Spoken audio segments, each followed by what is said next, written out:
The Pfeiffer family purchased this house in 1913. It was built by a local master builder here in Piggott named Buck Templeton, and Mr. Templeton built it to be his family home, but the Pfeiffers, when they moved here, were able to convince him to sell it. When Paul Pfeiffer decided to move his family here from St. Louis, this was the closest to being out in the middle of nowhere for Paul, and he liked being in the middle of nowhere. And it was a big enough house for his family that he talked Mr. Templeton into selling him the house. So it's 1910 it was built, and then the Pfeiffers moved in on July 4th, 1913. As you go through the house, you see many features that come from it being the house of a local builder. For instance, every room has a different pattern tin ceiling.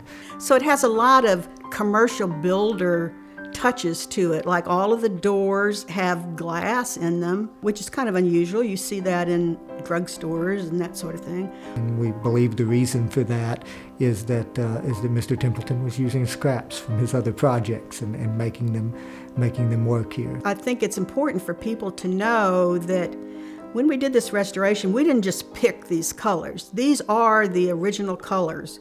We decided when we first started the restoration that we wanted to be as authentic as possible. So we decided that we had to have 3 proofs of practically anything we did.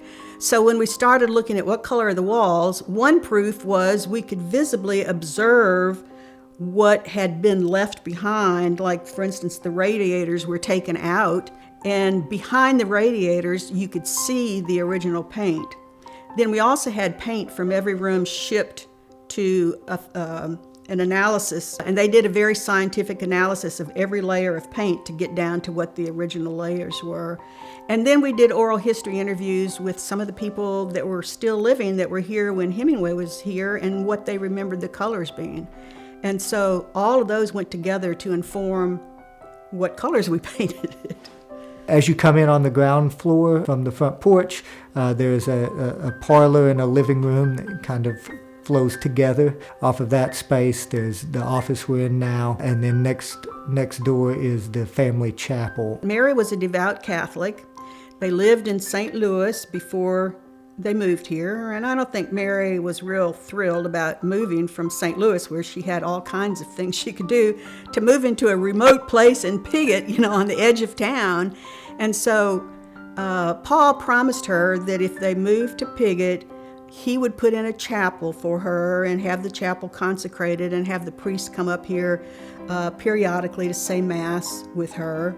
The priest would come from Piggott once a month or so and would say Mass here. Paul said that she could buy all new furniture, so most of the furniture is signed stickly pieces, which were unusual for the time for somebody to own the original stickly pieces. And she put in new floors, and she put in a chimney with a fireplace for the living room. So a lot of those are all touches that Mary herself put in. And also on this floor is the dining room and kitchen, and then a summer kitchen off of the main kitchen. And then upstairs we have 5 bedrooms. Pauline's room upstairs is kind of unusual. I call it Pepto-Bismol pink. And so it's where she and Ernest stayed when they would visit here. And so I like to tell people that I think they would be shocked to know that Ernest slept in a Pepto-Bismol pink bedroom. One of the things that the Pfeiffers were known for is that during the Great Depression, they made opportunities for work for people in the community. So the outside of the house, from that 10-year period, we found 40 coats of paint. Discovered that what was happening with Mr. Pfeiffer was when people would need work, he would create work for them, even if it didn't, even if it was painting a house that had just been painted. Another version of that was that the Pfeiffers would buy quilts from local families. Or that storage closet upstairs we used to tell that story. Behind the house, the family's barn was converted to a studio for Ernest, and then that has also been restored and is part of the museum experience now. When Ernest and Pauline first came here in 1928, he was well into the first draft of A Farewell to Arms. So he finished most of that draft while he was here, while they were waiting on the birth of their son.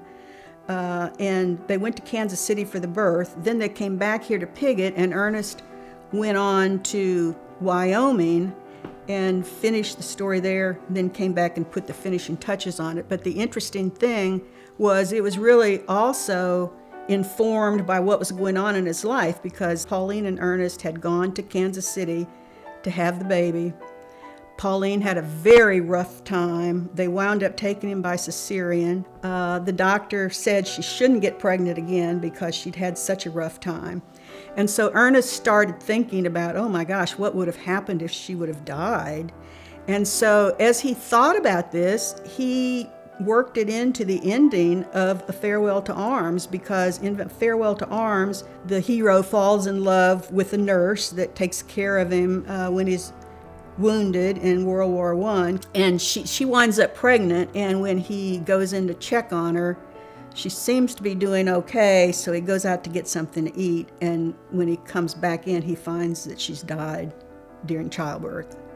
So it's what Ernest did a lot, taking real situations and twisting them and saying, okay, how would it have turned out if this had happened or that had happened? Pauline and Ernest started visiting here in 1928 to 1936. They kind of fell into the pattern that what they would do is they were living in Key West at the time, and they would spend the winter in Key West, and then when it became hot, they would travel.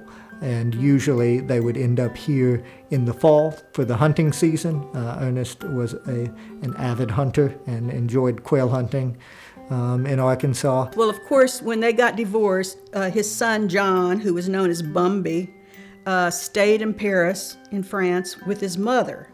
But during the summers and holidays and so forth, he would come here to the United States and would go wherever Pauline and Ernest were going. And of course, a lot of times he came with them to Piggott. And one time when they were here in Piggott in 1932, which was a very bad ice storm and everybody was sick, Bumby got sick, and they called a doctor here, and the doctor told Mary and Pauline that he had a 102-degree temperature. So they gave him some medication, and Ernest then left and went out quail hunting, spent the whole day quail hunting. And he came back in and went to his son's room to check on him, and his son was very quiet and eventually asked his dad, Dad, when am I going to die? And Ernest said, now I'm saying Ernest because this was a true story that he then wrote a short story about, but Ernest said, well, son, you're not going to die. What makes you think that? And his son said, oh yeah, Dad, I know I'm going to die because I heard that if you have a temperature over 44 degrees, you will die. And of course, he was confusing Celsius temperature used in France to Fahrenheit.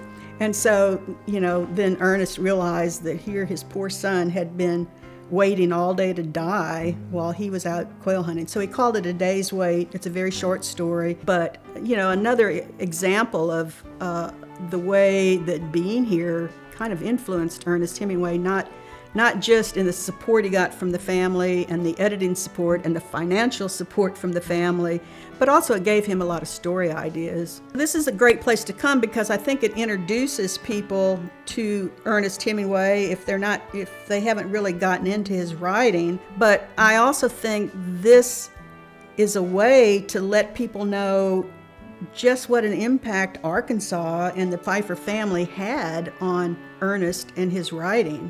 A lot of people think that he didn't like Piggott based on some of his letters when he complained about it being hot or, complaining about various things.